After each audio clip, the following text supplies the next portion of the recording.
Недавно Министерство иностранных дел Литовской Республики поддержало заявление Европейского Союза, призвавшего власти Сирии пересмотреть признание независимости Абхазии.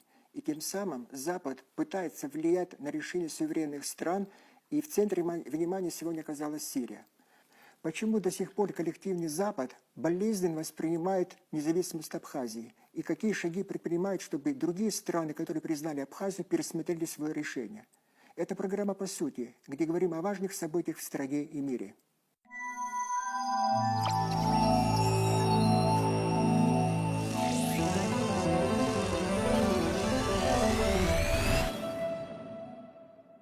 Казалось бы, где Литва, где Брюссель, а где суверенный Дамаск?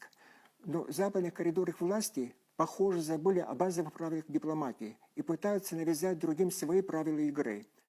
В конце 2024 года в Сирии произошла смена власти, и в некоторых политических и медийных кругах Грузии возникли надежды, что с помощью Запада новая власть отнесется по-другому в плане признания Абхазии и Южной Осетии. И по этому поводу в Грузии развернулась информационно-пропагандистская кампания. Они рассчитывали, что все-таки с помощью Запада новая власть в Сирии пойдет на сделку с Западом.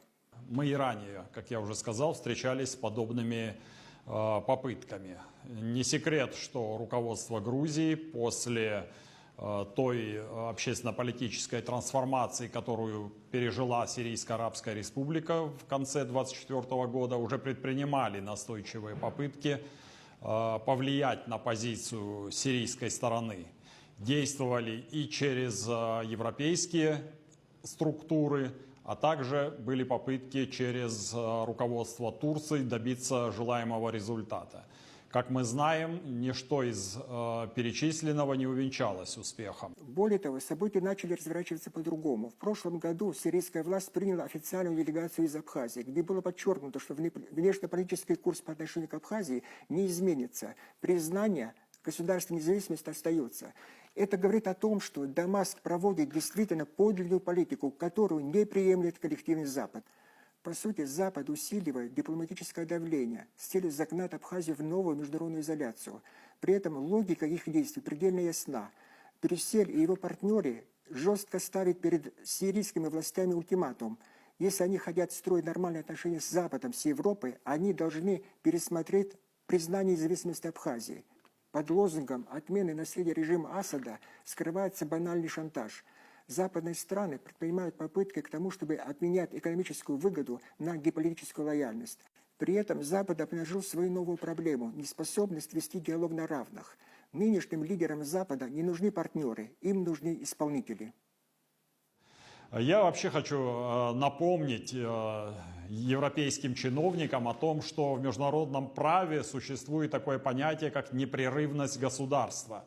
Признание акта государственного суверенитета, установление дипломатических отношений – это целиком и полностью прерогатива государства, а не отдельных личностей или какой-либо политической силы.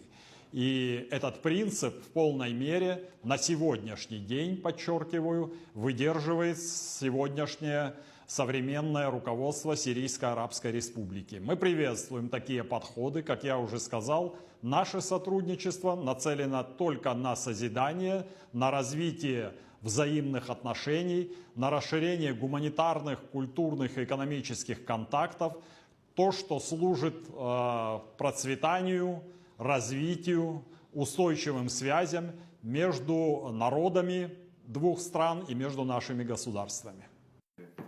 Попытка навязать Дамаску пересмотр признания независимости Абхазии – это не защита международного права. Это превратит внешнюю политику суверенных стран в филиал брюссельской канцелярии. Абхазия при содействии России будет укреплять международные связи, и никакие критические посты и информационные вбросы не помогут остановить этот процесс. Это была программа «По сути». Увидимся через неделю.